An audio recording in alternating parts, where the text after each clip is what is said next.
फिर उसका जीवन सार्थक हो गया। जिसने नहीं पहचाना वो गया। आज तक हम भटकते रहे, ना जाने कहां कहां कहां कहां 33 कौटी देवताओं के दरवाजे पर गए, फिर वहां से काम नहीं बना तो कहीं और पहुंच गए, फिर वहां से काम नहीं बना तो फिर और कहीं पहुंच गए। अपने ही धर्म से हम भटकते चले गए और भटकते भटकते भटकते भटकते अंत में हताश होकर बैठ गए कि भैया अब तो कहीं काम नहीं होने वाला, अब तो सब बेकार है। तब जाकर आखिरी में शंकर भगवान पर विश्वास आकर टिका और फिर कहेंगे तुम्हें कहीं जाने की जरूरत नहीं है, तुम्हारे घर के पास में जो शंकर का मंदिर हो, एक लोटा जल लेकर उस शंकर भगवान के मंदिर में जाना प्रारंभ कर दो, एक लोटा जल चढ़ाना प्रारंभ कर दो, अपने दिल की बात मेरे महादेव से कहना प्रारंभ कर दो, वो सुनेगा और दिल से सुनेगा, क्योंकि वो बहुत दूर नहीं है, वो कंकर और शंकर में समाया हुआ है, वो मृत्यु निवास करता है, मृत्यु लोक।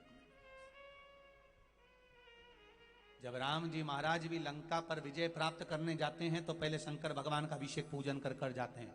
भगवान कृष्ण के यहाँ 16,108 रानियां, और जब संतान नहीं होती है तब गर्गाचार्य बाबा के कहने पर द्वारकापुरी के नजदीक में भगवान शंकर के शिवलिंग की स्थापना कराकर पूजन कराते हैं। एक एक रानी के साथ में 11-11 दिन तक भगवान कृष्ण भगवान शंकर का अभिषेक करते हैं। विद्वान ब्राह्मण भगवान शंकर का अभिषेक कराते हैं। एक एक रानी के साथ में जब 11-11 दिन तक अभिषेक करा, तब भगवान शंकर ने आकर वर दे दिया कि हे कृष्ण, तुमने मेरा एक रानी के साथ में 11 दिन तक बैठकर अभिषेक करा है, मैं तुम्हें वर देता हूं कि तुम्हारी रानी के गर्भ से 11-11 संतान होगी। एक एक रानी से 10 लड़के, एक लड़की, 1,77,186 बच्चे भगवान कृष्ण के हो गए शिव जी की कृपा से। तो ये तो भगवान की कृपा है।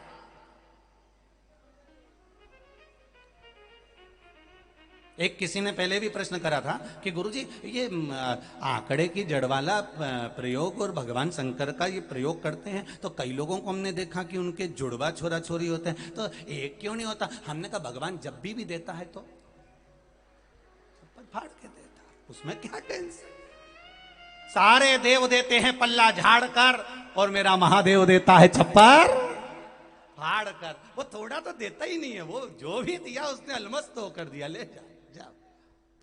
चोर को कुबेर बना देता है वो। तो ये साधारण सा विषय है।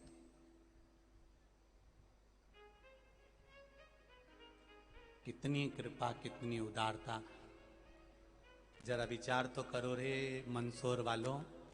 जब तक कथा चालू नहीं होती तब तक कड़कड़ाती हुई धूप पड़ती है, और जैसे ही कथा चालू होती है मेरा बाबा हाथ रखकर बैठ जाता है, हथेली कर।